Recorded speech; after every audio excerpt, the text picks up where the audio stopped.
I want to congratulate everybody at SEV for having organised this event, and thank you all for the opportunity you give me to say a few words to you about it.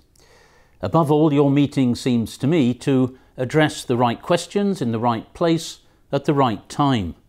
The world of work is undergoing profound transformative change, and we need to understand the forces of change, anticipate their impacts, and shape them to meet the objectives that we set.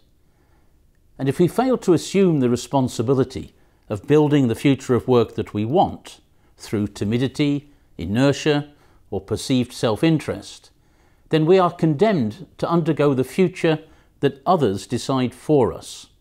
And so you are talking about the right issues. And having this Greek conversation matters too. I don't think that you want me to dwell on the difficult and painful experiences that the people of Greece has lived through over the past decade, and from which, regrettably, you have still to emerge. But one consequence of this is that inevitably it is more difficult for the actors of the world of work in Greece to embrace debate on the future with a spirit of optimism. Because in recent years, change has been associated with pain, and if you project that into the future, it can generate a certain paralysis, a paralysis ill-fitted to our realities of transformative change. And whatever the temptation may be, it's unlikely that the exit from crisis will be through the door which led you into it. Your debate also comes at the right time, not only for Greece, but for the ILO, which celebrates its centenary in 2019. Our initiative on the future of work lies at the heart of our centenary activities, and this past weekend our Global Commission on the Future of Work met for the first time in Geneva to trace out the road to our centenary conference in June of 2019. And as we focus on the future, it's worth recalling that the relationship between Greece and the ILO has been strong and has made a difference at moments of the greatest historical significance. That was true as the ILO helped lay the foundations of your labour legislation already in the 1920s. That was true of the seminal ILO report on labour problems in Greece in 1949, as Greece emerged from searing conflict.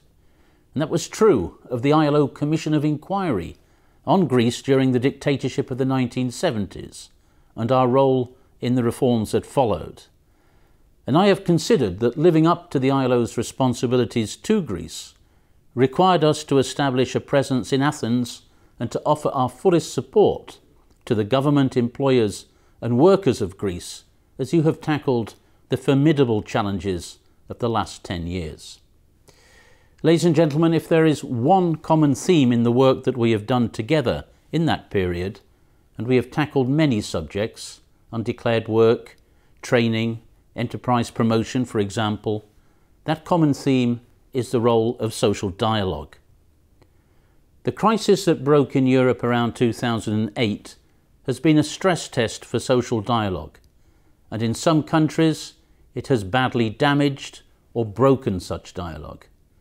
And it's been the ILO's job to seek to bring you and your partners from the workers' side and from government together to find a way forward to a better future of work for Greece. This has not been easy, as you know, and I want to point to 3 obstacles that we have had to try to overcome. The first is a difficulty I have already mentioned of constructing a common belief in the possibility of change bringing something better. And that was why the ILO published in 2014 its report on productive jobs for Greece, which sought to present a comprehensive strategy for job creation and for growth, which are the keys to debt reduction, while tackling as well the most pressing social impacts of the crisis. The second obstacle has been the political changes and uncertainties ushered in by the crisis. And the third obstacle has arisen from the role of your other European and international partners.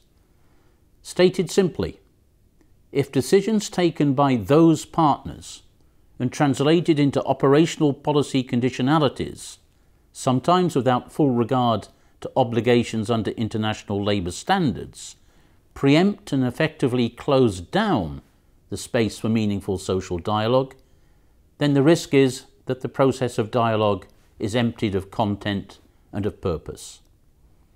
And for all of these reasons, let me conclude as I started, by welcoming SEV's initiative of stimulating this reflection on the future of work, and by urging that others in Greece join with you in constructing a truly tripartite approach to the challenges ahead. The ILO itself well understands that its own global reflection on the future of work has a very clear objective, that of working out how our 100 years old mandate, which is a mandate for social justice and for decent work for all, how that can be carried forward in conditions which are so radically different from those in which our organisation was founded. We assume this challenge with, I think, two particular thoughts in mind.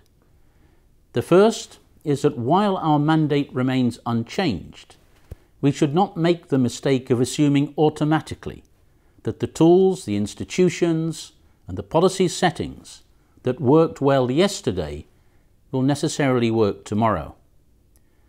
And the second is that we live at a time when there is widespread fear that the motors of social progress have come to a halt or have even been thrown into reverse, that the assumption that this and the next generation will live better than those that went before no longer apply.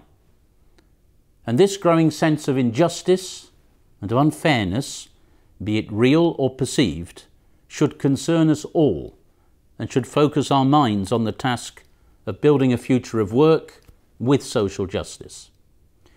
So I wish you good luck in your discussions today, and I look forward very much to hearing about the results.